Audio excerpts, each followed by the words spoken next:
Okay, so the next stretch that we're going to do is a little bit of a hip flexor release and some flossing of the hip flexor here. And this is a really nice dynamic stretch that I like to do when my hip flexors start to feel really tight. So either at the beginning of the workday, middle of the workday, end of the workday, and maybe all three. So we start with this one just on our hands and knees here. Hands just directly under the shoulders and knees under the hips. And then I'm going to take my right leg and step it forward kind of between the legs. And depending on my flexibility here, my body is just kind of lying forward over the front of the leg. And my back leg is at a little bit of an angle forward. And all I'm going to do to just start kind of warming myself up in this position is just kind of leaning forward into the left hip, being mindful that my hips are staying square here, and then leaning back away from the leg. And again, trying to keep the hips square. So I'm leaning forward slowly, pressing forward into the left hip flexor, and then leaning back and away, reaching the sitting bones back behind me. And I'm just gently kind of coming into this hip flexor stretch, out of the hip flexor stretch, into the hip flexor stretch, and out of the hip flexor stretch. So just allowing the body to get used to this position back and forth, really pushing forward with the hips in the front line position and then reaching the hips oppositionally back with square hips as we lengthen that front leg. Doing quite a few of these. And we'll do one more and then we'll add on an optional back leg lift, which I think feels really great.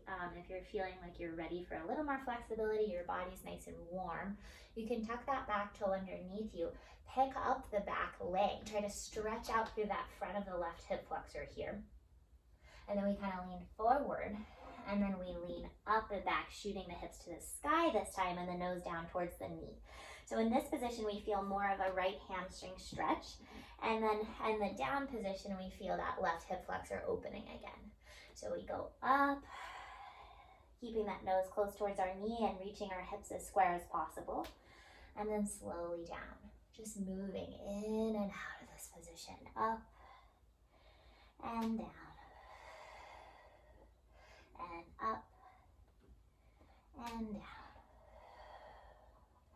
And one more leg lift and leg lower.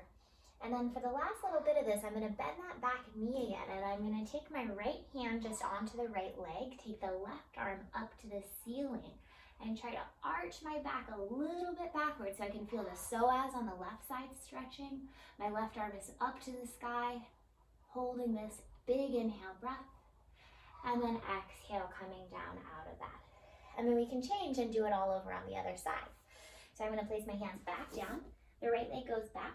The left leg steps through the hands.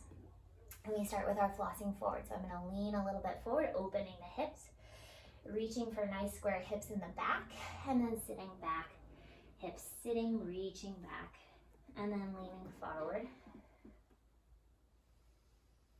and leaning back. And we're just breathing deep in and out of this position, inhaling forward and exhaling back. Inhaling forward, exhaling back. Doing one more of these nice square hips forward and square hips back. Bending the front knee again, making sure the shin is just directly straight up and down over in line with the heel. And then I'm going to take my right foot, tuck the toes, extend that right leg, hold it, feeling the right hip flexor opening here. And then I'm going to pike the hips up towards the ceiling, square hips as we reach back, and then slowly lowering, hovering back down, piking the hips up towards the ceiling. Eye gaze looks down, and then slowly lowering into your lunge position. 2 more times. So if your flexibility doesn't allow your hands to be all the way down in this position, you could get some yoga blocks on either side of you so you didn't have to be quite as low to the ground. And do one more of these. And down, and then bending that back knee again. I'm going to place the left hand across my left shin, reaching the right arm up, trying to square the hips, and I'm just arching back gently, feeling the abdominals opening, the psoas opening in the front. and then allowing the arm to come back down. And there's your hip flexor desk stretch.